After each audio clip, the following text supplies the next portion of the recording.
Hello YouTube! YouTube back with another Top 3 Tuesday response, and this time Ed's Top 3 Tuesday it has a question from ElectricAdventures, and it is: what is your 3 favourite games that made you want to own a console? Or a system, I assume, but it's a console for me anyway. And I had to think about this question because a lot of times when there was a game I wanted, or sorry, when it was a system I wanted, it was because of a single game. I must have been just easily convinced. For example, I wanted a Sega Mega Drive for Sonic. It was just one, that's all. Um, so I had to think about this, and initially I was like, no, generally it was just one, it seemed. But I did think of a system then that I didn't have back in the day. My friends had it, so I got to play quite a bit.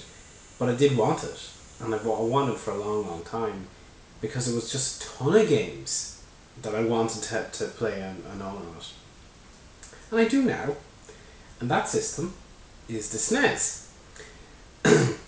Now, obviously, depending on which side of the fence you were on, you're either perhaps a Sega fanboy or a Nintendo fanboy back then, but I had, a Mega Drive, but I really appreciated, the games that were on the SNES, and I used to go over and enjoy them. And there was many I could have included on this list: the Mario platformers, the Final Fight, F-Zero, just things like that.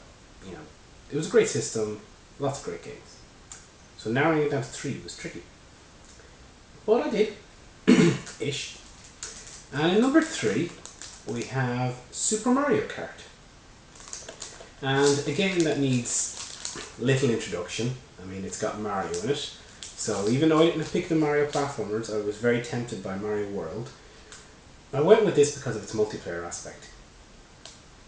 I mean, it's great in one player, surprisingly fun for a long time, but in 2-player battle mode, it's just brilliant. I remember distinctly many evenings and birthdays and whatnot were spent on Mario Kart. And even outside of the battle mode itself, the time trials, I remember used to, swap the cartridge back and forth. Like, I got lended the system with my friends, and I'd play the time trials and give it back, and then, they do the time trials and try and beat my times and vice versa. So it was absolutely a great game. I mean, it's a classic. It basically started the genre. So what more is there to say? No more. Number 2 is The Legend of Zelda: A Link to the Past. Again, doesn't exactly require any great introduction, but it is another fabulous game. To me, it's pretty much a pure distillation of the Zelda essence or the Zelda gameplay.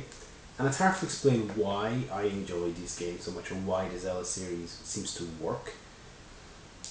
I guess it's just that it's a perfect combination of puzzle, action, adventure.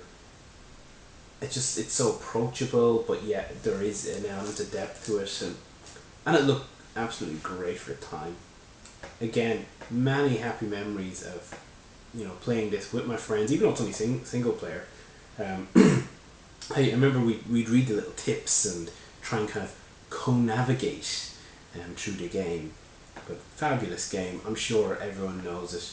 And the Mega Drive, it had good games, and it had games that kind of were Zelda-like. There was Soleil, the Story of Thor, they had kind of elements of it.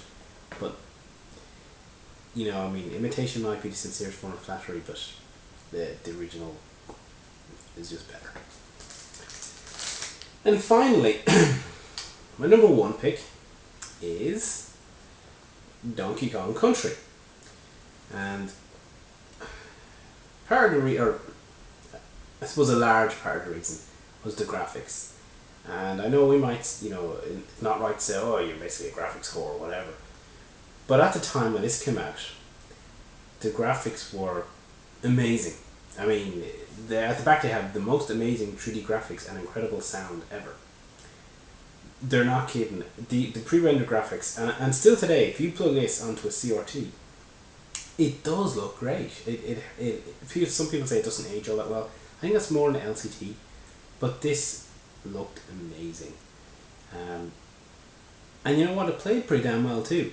Now I will say, personally, my favorite is actually Donkey Kong Country 2. Much the gameplay is more refined, more balanced, slightly better balanced difficulty as well. It's probably a harder game overall. More interesting environments. So it's more this game, or rather, I mean, you could, to be honest, you could say the whole series because all three were great. This had the initial wow factor though because of the graphics, slightly better gameplay. See, I can't just pick three. I always got to squeeze in a fourth pick.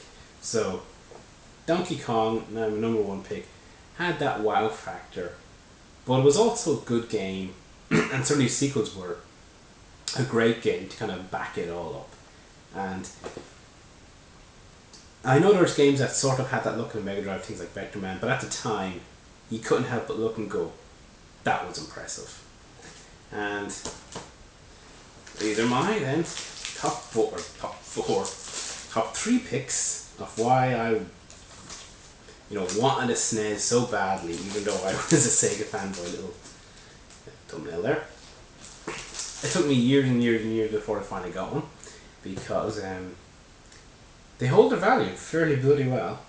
And I mean, locally they want 60 quid for a loose console. But anyway, that's nearly here nor there. Rambling off on a tangent. That was my three picks, and the SNES was the console in question. And good question actually. I had to really think about it, because I was thinking, wow, normally it's just what was the killer app that kind of got you to go for a console. One game, and the launch title like Tetris for Game Boy, that type of thing. But no, three. I had to think about it. So good question, and as always, thanks for watching, and we'll see you next time.